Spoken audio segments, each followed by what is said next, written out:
বন্যা পরিস্থিতির আরো খবর জানাতে গাইবান্ধা থেকে যোগ দিচ্ছেন আমাদের সহকর্মী আসাদুজ্জামান মামুন। যাচ্ছি তার কাছে।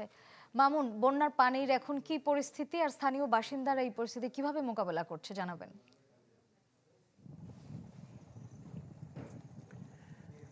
যে আজকে যেমনটা সুখবর রয়েছে যে গাইবান্ধা যে ৪টি-৫টি নদী রয়েছে সেগুলোর পানি কিন্তু কমতে শুরু করেছে। গতকাল সন্ধ্যার পর থেকে কিন্তু পানি কমতে শুরু করেছে বলে জানতে পেরেছি পানি উন্নয়ন বোর্ড কন্ট্রোল রুম থেকে। যেহেতু গাইবান্ধা সুন্দরগঞ্জ বয়ে কিন্তু তিস্তা নদীর পানি কিন্তু এই গাইবান্ধা সদর, সুন্দরগঞ্জ, তারপরে সাঘাট্টা, ফুলছড়ি এদের উপর দিয়ে কিন্তু তিস্তা নদীর পানি কিন্তু এদিকে এসে উজান থেকে নেমে আসার পরে কিন্তু এই নদীর তীরবর্তী অঞ্চলগুলো প্লাবিত হয়।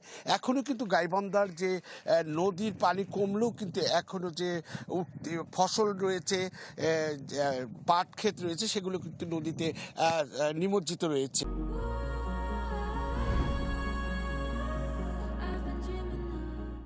আমি যদি দেখাই যে এই যে নদী তীরবর্তী পানি উপচে কিন্তু লোকালয়ে পানি প্রবেশ করে কিন্তু এখনো পাট ক্ষেত আপনার ডুবে রয়েছে।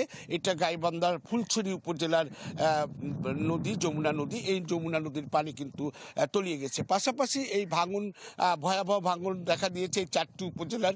ব্রহ্মপুত্র, যমুনা সব কিছুতেই আপনার ভাঙন অব্যাহত রয়েছে। গতকাল বিকেলে জেলা প্রশাসনের পক্ষ থেকে কঞ্চিবাড়ি, ফুলছড়ির কঞ্চিবাড়ি এলাকা কিন্তু পরিদর্শন করেছে, ভাঙন কবলিত এলাকায়, এবং ক্ষতিগ্রস্ত যে পরিবারের কথা যে আপনি বললেন তাদেরকে কিন্তু চিহ্নিত করা হচ্ছে। কারা বাড়িঘর হারিয়েছেন, কারা কি অবস্থায় আছে, তাদেরকে নির্দিষ্টভাবে তাদেরকে সহযোগিতা করার জন্য জেলা প্রশাসন আশ্বাস দিয়েছেন।